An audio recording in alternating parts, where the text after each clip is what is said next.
Now, the greatest radio shows of all time. Suspense. The Shadow Node. Washington calling David Harding, counter-spy. Classic radio theater. The Great Gildersleeve. Fibber McGee and Molly. Dragnet. Gunsmoke. The Lone Ranger. Now, step back into our time machine with your host, Wyatt Cox. Good evening, friends of the Inner Sanctum. The Equitable Life Assurance Society program, This Is Your FBI, as it was originally broadcast 71 years ago, March 23rd, 1951, and the success story.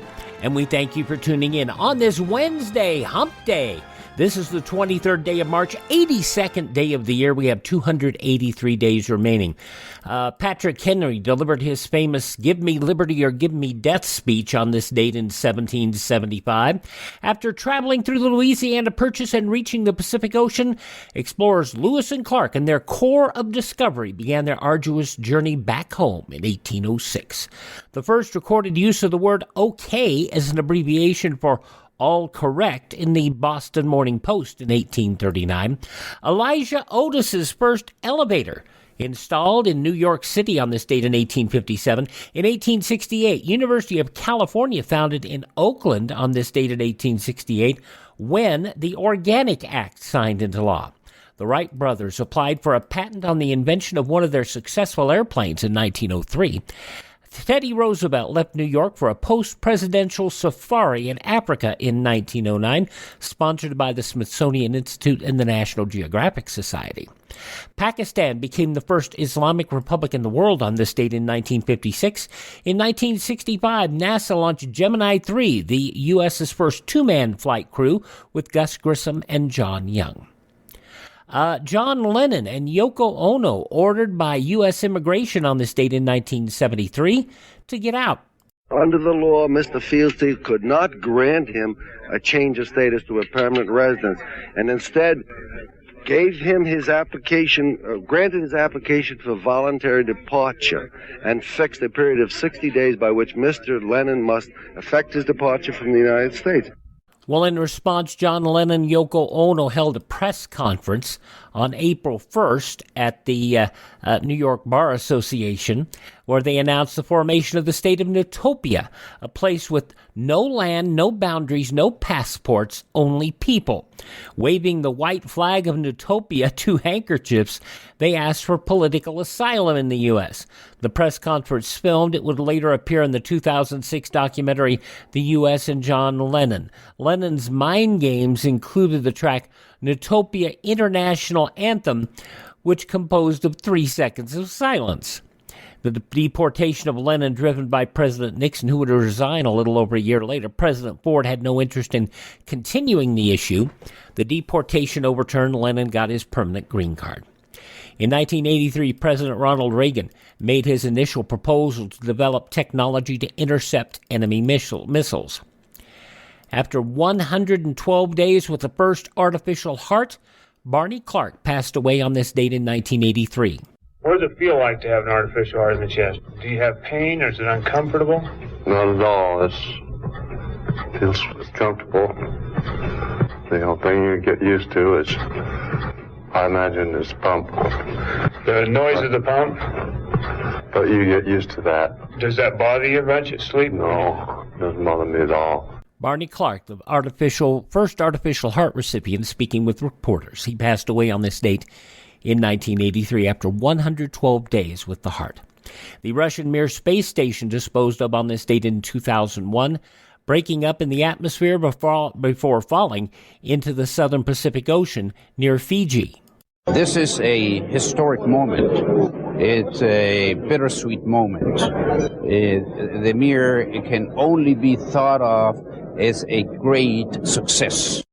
Funding brought the end of the Mir 15-year mission. And it was just last year on this date that a container ship ran aground and obstructed the Suez Canal for 6 days. Passing away on this date in history, Peter Lorre, Elizabeth Taylor, Joe Garagiola, a delightful man, Ken Howard, and George Segal.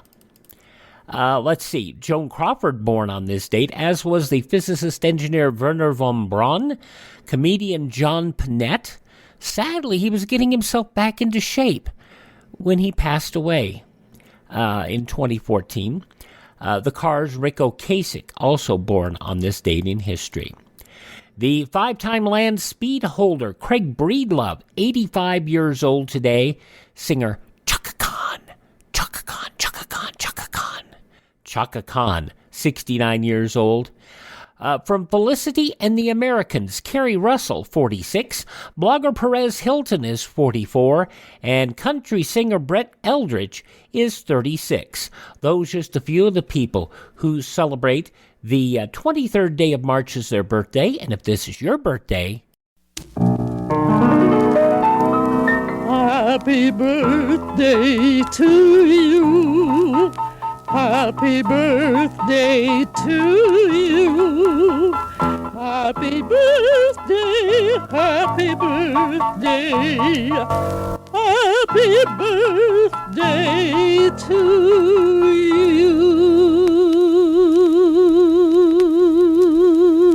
Thank you, Mrs. Miller. From 71 years ago, March 23rd, 1951, this is your FBI and the success story. I'm Wyatt Cox. Thanks for tuning in to Classic Radio Theater with Wyatt Cox on your favorite station. America's founders knew power corrupts, and ultimate power corrupts ultimately, and absolute power corrupts absolutely. That's why they built in checks and balances to prevent any one group from seizing all power. And that's why our president is elected by a college of electors to protect the rights of little states like Delaware and Wyoming against giants like New York and California. After all, our country is a republic, the United States of America, not the United State. Our states are independent sovereign powers who created the federal government, not the other way around. And that's why all power ultimately lies in we the people and the states, not a central dictatorship of cronies. Did you know that? Thank God for the U.S. Constitution. Find out more how our amazing Constitution and Bill of Rights protect us, the citizens, against power-crazed politicians in Washington. Help us take back America. Go to ouramericanrights.com. Brought to you by the American Media Council. The head of the FBI, J. Edgar Hoover, proclaimed this program to be the finest radio program on the air. And it was the Equitable Life Assurance Society program, This Is Your FBI. Had a lot of people, a lot of stations ran the show. It was an ABC production and very, very popular. March 23rd, 1951, This Is Your FBI success story. The Equitable Life Assurance Society presents This Is Your FBI.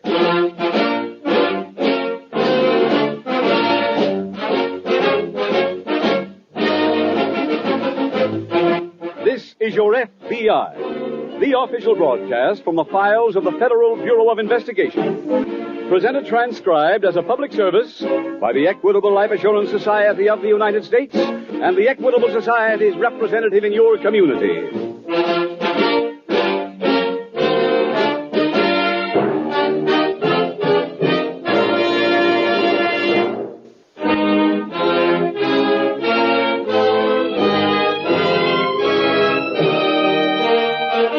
Tonight, the subject of our FBI file, racketeering. Its title, Success Story.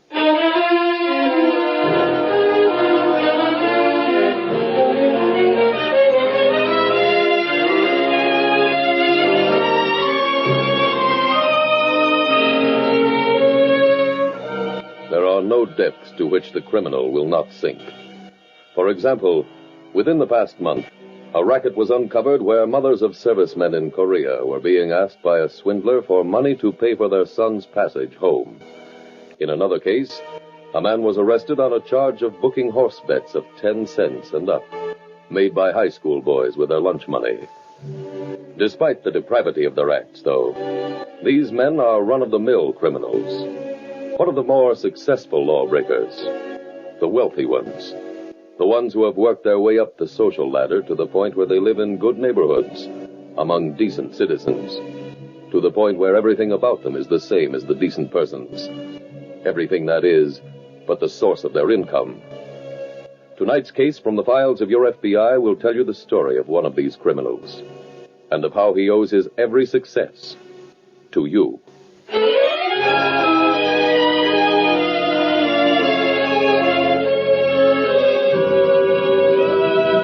Tonight's file opens in the suburbs of a Midwestern city. It is early evening as FBI Special Agent Jim Taylor and Police Detective George Duncan walk up the driveway of a well-kept estate. Been here before, Jim?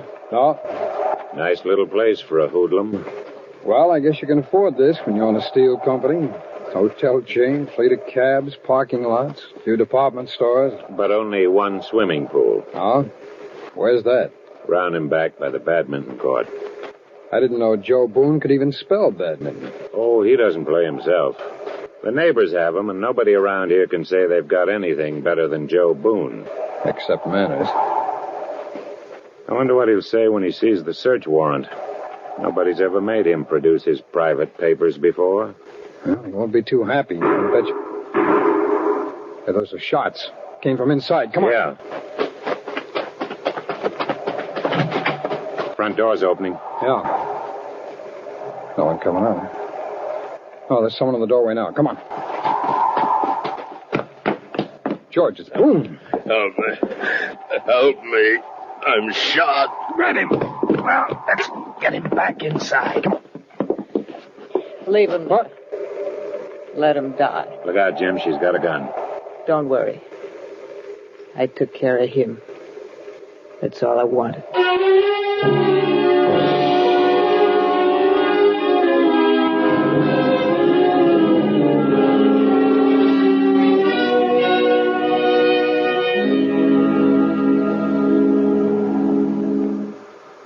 You feeling better now? A little. Enough to answer some questions? Yeah, I guess so. Now, you said your name was Mrs. Boone? That's right. But Boone isn't married. I'm his cousin's wife. Oh, I see. Jim, the doctor's here. I'll go upstairs with him. All right, George. Now, Mrs. Boone, what can you tell me about the shooting? Just one thing. I'm sorry I didn't kill him. And I gather it was premeditated. About 25 years worth. That's how long you've known him? Maybe longer. Have you been married to his cousin that long? No. When I first met him, I was married to a guy named Al Jasper. Al Jasper. Well, he's been dead over 20 years. He was a bootlegger in Prohibition days. I see. That time we lived in a flat on the west side. I can even tell you the first time I met Joe Boone. It was in the flat.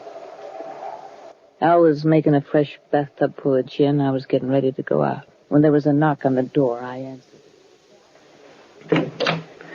Yeah? We want to see Al Jasper. Who sent you? Oh, now, lady, just tell us. Is he here? Oh, wait a minute. Al, there's a couple of fresh kids to see you. We're not kids. What do they want? Well, they don't look like they're selling Bibles. Let them in. Okay. Come on, Charlie. Oh, sure. You want to see me? Yeah, Al. You remember us from the pool room?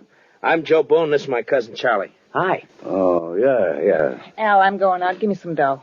I gave you 20 yesterday. Well, you saw the paper. 7 favorites won yesterday. I wish you'd bet on one sometime. I'd rather quit playing. Okay. Here's a fin. Hey, what's that for? Stamps? You want it or don't you? I guess so. I'll see you later. What do you want? We'd like to talk to you about some gin. I got a fresh bathtub full. No. Well, we don't want to buy any. Me and Charlie want to handle your stuff. Where? Washington High School. Huh? That's where I go. You both in school? Oh, no. I quit a couple of years ago. He couldn't stand the kidding about me catching up to him. He's older than you? Uh-huh. Charlie, how come you let him do all the talking? Oh, that's the way it's always been. I'm the one gets the ideas. Hand me those gin labels, will you, please? Oh, yeah, sure. Yeah. What makes you think you can hustle my stuff in school?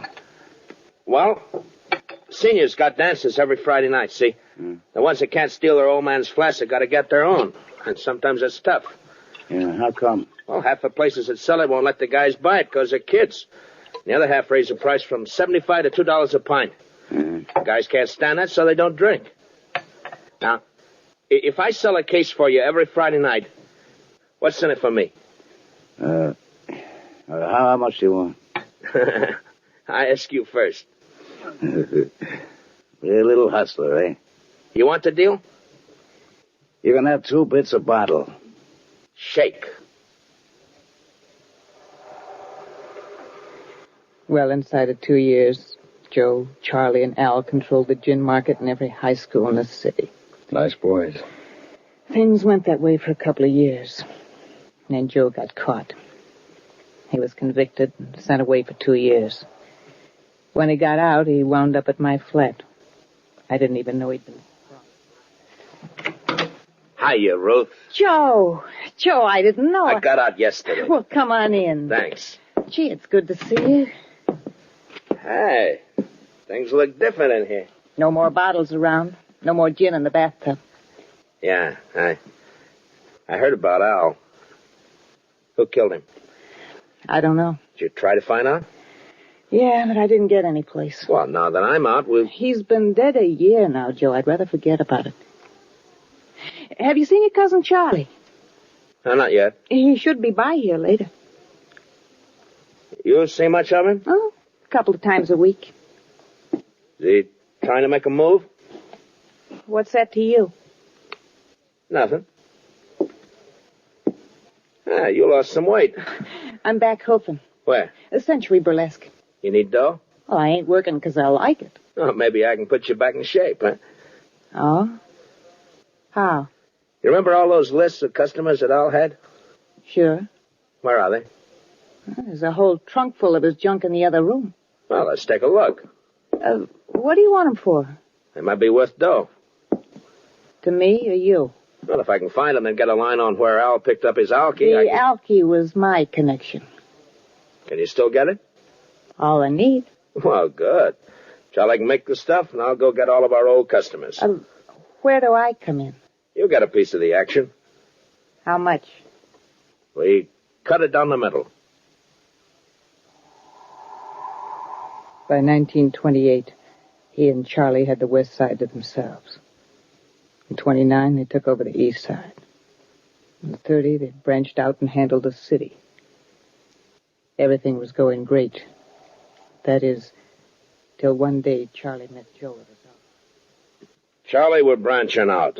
We got the whole town now. We got it for whiskey. This is a new touch. Has to do with bookmaking. Joe, I thought we were going to lay off bookmaking. We're taking over the concession angle. Half the hotels in this town have a book operating in them. We already sell them our whiskey. Now let's sell them some protection to keep their bookmakers operating. What's our end? 50% of the play. Made up a list here. This is what we'll charge each hotel. Adds up to close to $500,000 a year. Hey. Now, next week, I want you to go out... Joe, you better not count on me for anything next week. No, why not? Well, I might as well tell you. Ruth and me, we're getting married. Huh? We're doing it next week. Charlie, let me get this straight. Ruth is going to marry you? Yeah. Where is she? Oh, at her apartment. I'll see you later.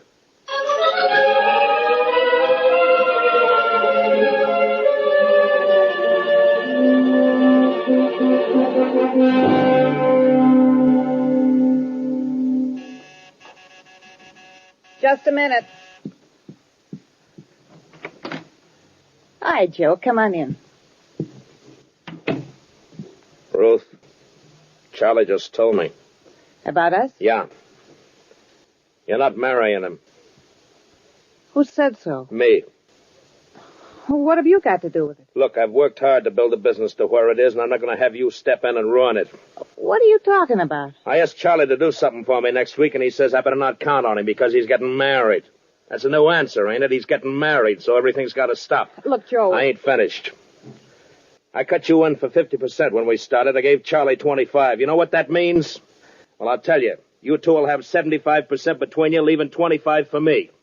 Let me tell you something, sweetheart. Joe Boone quit hustling for anybody else a long time ago. You said all you wanted to? Yeah. For now. Well, then let me tell you something. There's only one reason why you're carrying on like this. You wanted me yourself. What? Are you kidding? No. I know you, Joe. You like to leave things around till you're ready for them. Then you reach out and take them. That's what you were planning to do with me. Stop it, will you? You're just doing this to show me. Oh, no. No, I'm doing it because I love Charlie. You love him. You love Charlie, huh? Yeah. And no matter what you say or do, I'm marrying him. Ruth, I thought... Oh, hi, Joe. What are you doing here? He came to congratulate me, Charlie. And he just did.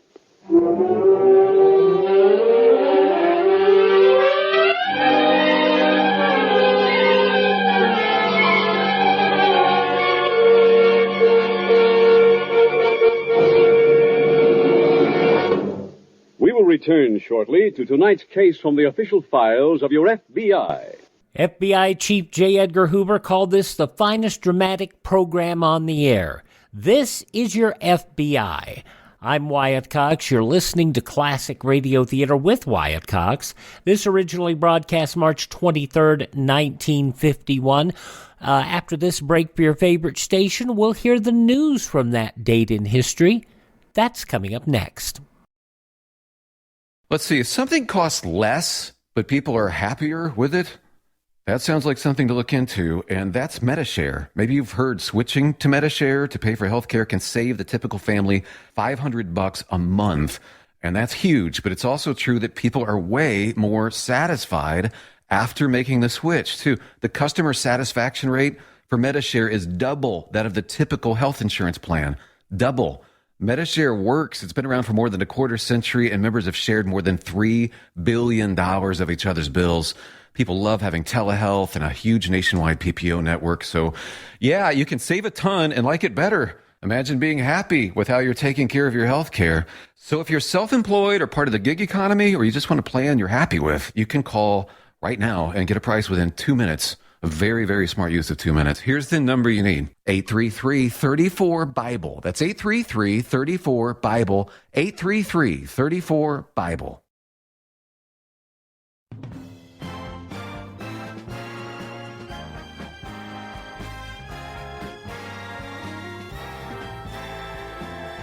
Thank you for tuning in to Classic Radio Theater with Wyatt Cox. We are listening to an episode of This Is Your FBI, as it was originally broadcast on Friday, March 23rd, 1951.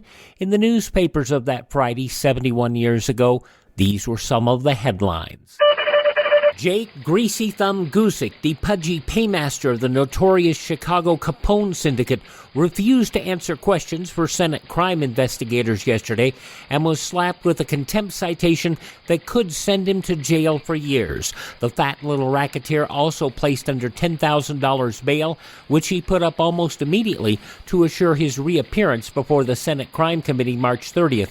For further questioning. The committee is scheduled to end its investigation March 31st. Gusick cited for contempt after he defiantly stood on his constitutional rights and said it would be self-incriminating for him to tell anything about his private or business life or what the committee calls one of the two biggest criminal gangs in the country.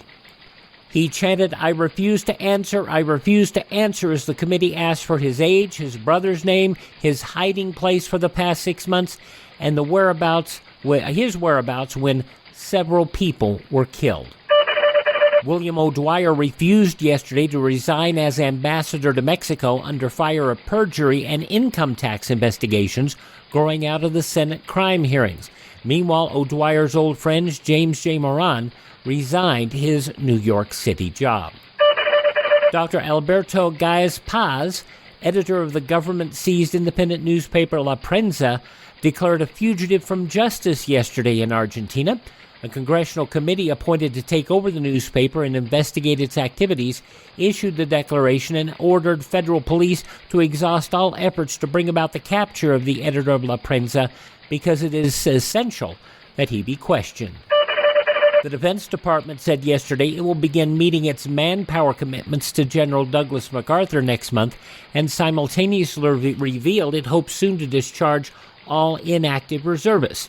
The twin disclosures came as the Army neared its manpower goal of 1.5 million. Some Army officials say this may mean a reduction in monthly draft calls, the release of some reserves, and National Guardsmen to inactive duty, or perhaps both. U.S. paratroopers dropped just south of the 38th parallel in an effort to cut off the retreat of the Korean Communist First Corps north of liberated Seoul. Soldiers of the 187th Regimented Combat Team, supported by airborne rangers, jumped south of the Imjim River, some 10 miles below the parallel, as 3 divisions drove forward from Seoul toward the First Corps positions. In a democracy, newspapers are more important than sugar. That from President Gabriel Gonzalez Videla. Chile's cabinet thinks so, too. Wednesday, the cabinet in Santiago supported the president's decision to rank newsprint as a more essential import than sugar. A refinery strike has caused a sugar shortage. It was proposed that part of the dollar exchange set aside for purchase of newsprint be used to import sugar. Well, Gonzalez objecting, saying, in a democracy, opposition newspapers and magazines are indispensable for good government. Economic stabilizer Eric Johnson last night issued a warning that too much complacency over inflation is undermining the mobilization effort. Quoting, inflation is already sabotaging our defense just as surely as if it carried the red flag of international communism. Johnson, in a radio address, said last September's $4.5 billion tax increase already has been eaten up in the higher prices the government must pay for weapons and military equipment. The public must expect higher taxes because a balanced federal budget is vital to conquering inflation. And Julius Rosenberg, atomic spy defendant, refused yesterday in New York to answer questions relating to Communist Party membership. He, his wife Ethel, and his one-time New York City college roommate, Morton Solbel, are charged with conspiring to spy for Russia in wartime. And though some of the day's top news stories is reported in the newspapers of Friday, March 23rd, 1951, on your radio, this is your FBI. The conclusion you'll hear next on this Wednesday Classic Radio Theater with Wyatt Cox on your favorite station. Hey everyone, this is Mike. And this is Brian with Fellowship Home Loans. For years now, we've helped thousands of families live the dream of home ownership. And it's always great to hear from them. I would highly recommend this company because they are quick and very easy to work with. Did a really good job and saved me a lot of money in the process. At Fellowship Home Loans, we don't have clients. We have friends and family. They were amazing people. They are unbelievable. And I think they're just not going to do what they did for me. I think they will do it for anybody. They will just go beyond just to help you. If we can help you, give us a call at 800-535-2779. 800-535-2779 or online at fellowshiphomeloans.com. We are here to help. No pressure guaranteed. 800-535-2779. I would say Fellowship is the way to go. Welcome home. Intercontinental Capital Group, DBA Fellowship Home Loans, Equal Housing Opportunity Lender, MLS number 60134. On Thursday's Classic Radio Theater with Wyatt Cox, the West Coast program Calling All Cars from 83 years ago, March 24th, 1939, Flight in the Desert. Jack Weston, the last outlaw of the Old West, shoots a lawman and kidnaps a sheriff. When he ties the sheriff to a tree in the desert, the lawman makes a superhuman effort to escape. That's coming up on Thursday's Classic Radio Theater, but let's wrap up this Wednesday edition of This Is Your FBI from 71 years ago, March 23rd, 1951.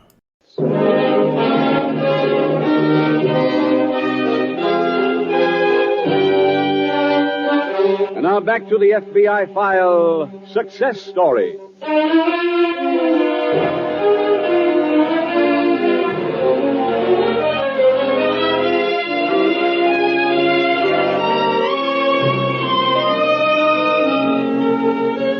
Joe Boone is a typical example of the top men in streamlined 20th century crime. These men use corruption where once they used bullets. Where Al Capones reveled in their every headline, these 1951 model hoodlums work hard to keep their names in the background. Bullets make news, but no one can hear the rustle of money. No one, that is, but the people the money is buying. So, for a time, one or another of these underworld higher-ups may think of himself as beyond the reach of the law. From this is born a delusion of grandeur which carries with it the seeds of his own destruction. Sooner or later, he lowers his guard for a moment, makes the fatal slip which finally provides law enforcement agencies like your FBI with the evidence they have long been seeking. So don't be deceived by the temporary success of some Joe Boone in your community. In the long run, crime does not pay. It never does. It never will.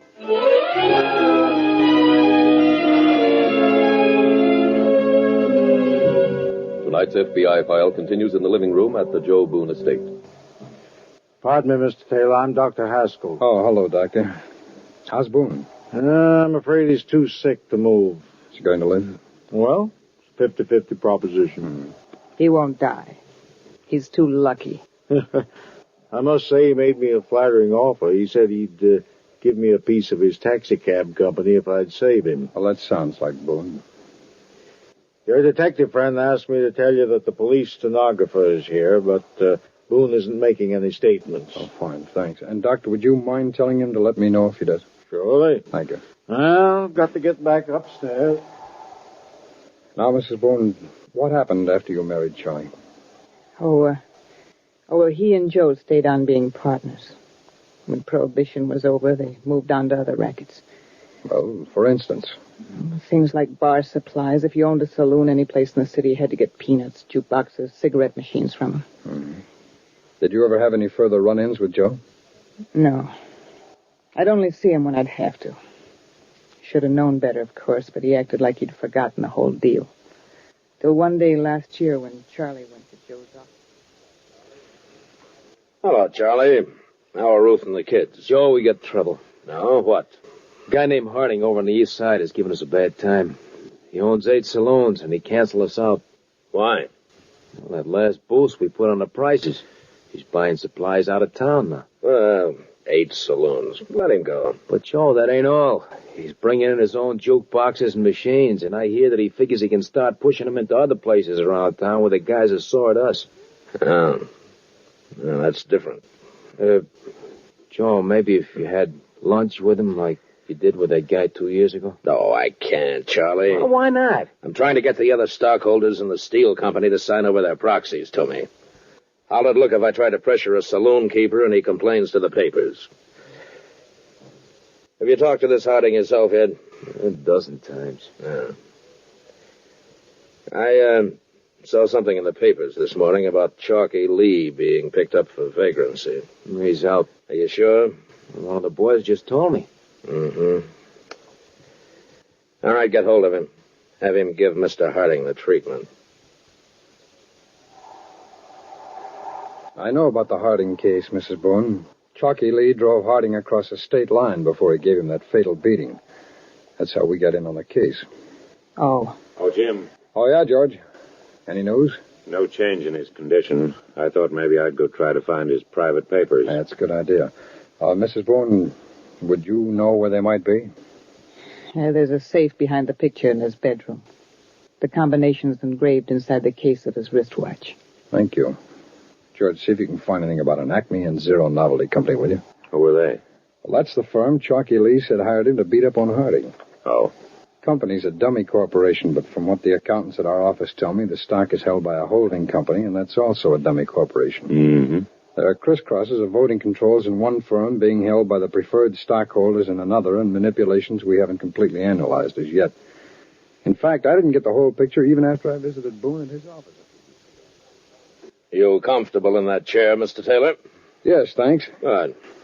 Frankly, I expected you before this. Oh? Yes, I put in for a passport about 3 months ago, and I know you guys check up on everybody now. Well, that's not so, Mr. Boone, and it's not why I'm here. Oh? I guess I got the wrong dope, then. Mm-hmm. I came to see you to get some details on the death of a man named Harding. Earl Harding? Harding? Harding? Oh, yes, there was something in the papers about him. He was having trouble with the Acme and Zero Novelty Corporation. I thought maybe you could tell me about that. Well, why me? It's one of your firms. Mine? Well, Mr. Taylor, I'm not sure, but maybe I do own some stock in it. I own a couple of shares in lots of companies, but that doesn't mean that they're my outfit. You own it all. Well, if I did, I'd be running it, wouldn't I? That's right. Tell me, if I give you an okay, do you still need a warrant to go through my files? No. Well, go ahead. There they are, over there. Look through every one of them and tell me if you can find anything about that company. Well, Mr. Boone, you don't have the reputation for being careless. Oh, now, look, Mr. Taylor, I know my rights. If you've got something, tell me about it. Otherwise, call my lawyer. Our men have checked the records and made a chart of the holding companies and other dummy firms that own the Acme and Zero Novelty Corporation stock. Here, take a look at it. Here's Boone in this company. There's a Boone in that company. Boone in that company. And Boone in this one. Yes, I see that. And in addition, I found a tenant at Chalky Lee's rooming house who says that she took a message for Lee. A message that a Mr. Boone called. Well, Boone's a common name. Not that common. I think a jury'd consider these two things more than just a coincidence. All right, Taylor. You've got the evidence, and it's dead right. Except for one thing. Oh, what's that? The Acme and Zero Novelty Corporation is owned and operated by my cousin, Charlie Boone. I guess he's the man you want. Well, George, that's why I'm so interested in finding something upstairs that'll tie Joe Boone into the company. I'll give everything a double check, Jim. Fine. And I'll let you know if his condition changes. Thanks. Mrs. Boone? Yeah. I think that just about brings your story up to this evening. Now, would you mind describing what happened here? Sure, I'll tell you. You know what happened to Charlie. He was picked up on a killing charge. Yes, I know. I knew that Joe was the only one who might have him sprung. So I came here to see what I could do. Sit down, Ruth. Sit down. Thanks. Have you seen Charlie? This afternoon. How is he? Okay. If he needs any money for lawyers or anything, just Joe, he told me. Oh? Told you what? About you ordering him to hire Chalky Lee. Well, I'm sorry to hear Charlie's making up stories. He's not a liar. Now, Ruth, in his spot, you try anything. You've got to help him. How? Well, tell the cops you ordered Charlie to have the job done. What? It'd save his life, Joe. If he's convicted, he'll go to the chair. Well, that's the chance he took when he went into the thing. He threw boxcars. Nobody can help him. You've finally gotten even, haven't you? What do you mean? For me, marrying Charlie. I don't understand, Ruth. You going to tell me you forgot our little conversation the day you found out? Oh, that. I'd completely forgotten it. You're lying. You've waited all these years to get even. Well, enjoy it, Joe, because it's not going to last very long. If you'll excuse me, Ruth, I have a date for dinner. You're not going to keep it. Oh, now put away that gun. Not till I do this. You stupid. How do you feel, Joe? Get me a doctor. What for? Do you want me to die? If you want a doctor, go on out and find one. Ruth. Ruth. Go ahead. Go on out. But do me one favor. If you feel like you're going to die before you get to the sidewalk, call me. I want to be there. Well, Mr. Taylor, that's when you found him. Mrs. Boone, your husband refuses to give us a statement saying Joe is involved in the Harding murder. Do you think you can get him to talk to us? Will it save his life? Well, that's up to the judge and jury. All we can do is collect the evidence. Oh, Jim. Oh, excuse me, Miss Boone. Yeah, George? The doctor says Boone should pull through. Uh-huh. And I found those papers you wanted. Here, take a look. Thanks. They tied Joe Boone and the novelty company together. Uh-huh. And I guess this just about cleans up the Boone family. Doesn't clean up the Joe Boones all around the country, though. Or the petty hoodlums who want to grow up to be like him. We can't arrest them as fast as they spring up. You know that. Yeah, I know. I wish the public did. You know, I wish for just 1 minute they could understand that every time they make an illegal bet on a horse or a basketball game or even buy a chance on a punch board, they're supporting the Joe Boones. Well, if they did, maybe they'd stop. Well, someday maybe they will. Let's hope it's not too late.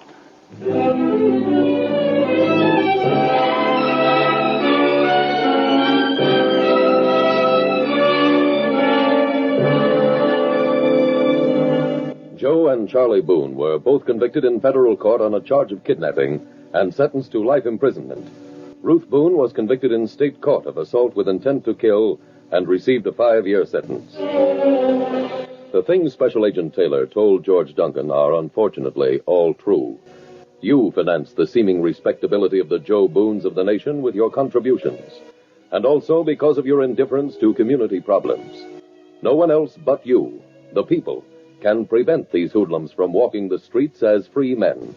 They are a challenge to you as a decent human being, as a responsible citizen, and as an American who does not want to leave behind a heritage of crime.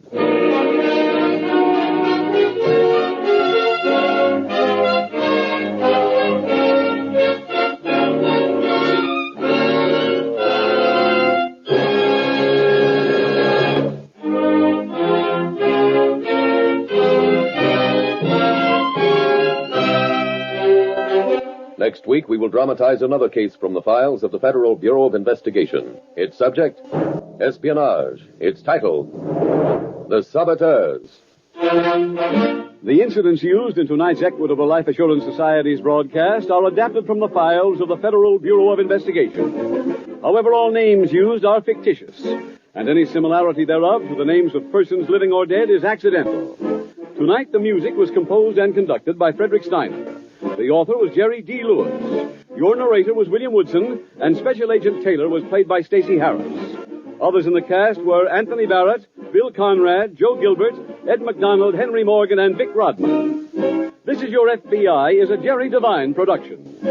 This is Larry Keating speaking for the Equitable Life Assurance Society of the United States and the Equitable Society's representative in your community, and inviting you to tune in again next week at the same time when the Equitable Life Assurance Society will bring you another thrilling transcribed story from the files of the Federal Bureau of Investigation.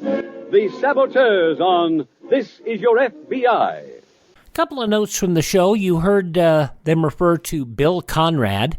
That, of course, is William Conrad, Marshal Matt Dillon from Gunsmoke. And you heard a reference to a gentleman by the name of Henry Morgan. That was not the comedian Henry Morgan, but a fellow you probably know better as Colonel Potter on the MASH TV show, Harry Morgan. Yes, he went by Henry Morgan through many shows, and then finally he transitioned to Harry Morgan. March 23rd, 1951, 71 years ago, This Is Your FBI on Classic Radio Theater. I want to take a moment to say hello to our new friends up in Kalispell, Montana, listening to us on AM 600 and FM 96.1 KGEZ. John Hendricks, thanks for bringing us to your radio station each and every night here on 600 AM. All across the fine United States. Thank you for tuning in. Please thank this radio station. Support their advertisers. Tell your friends the great radio shows are right here at this spot on the dial. Classic Radio Theater with Wyatt Cox on your favorite radio station.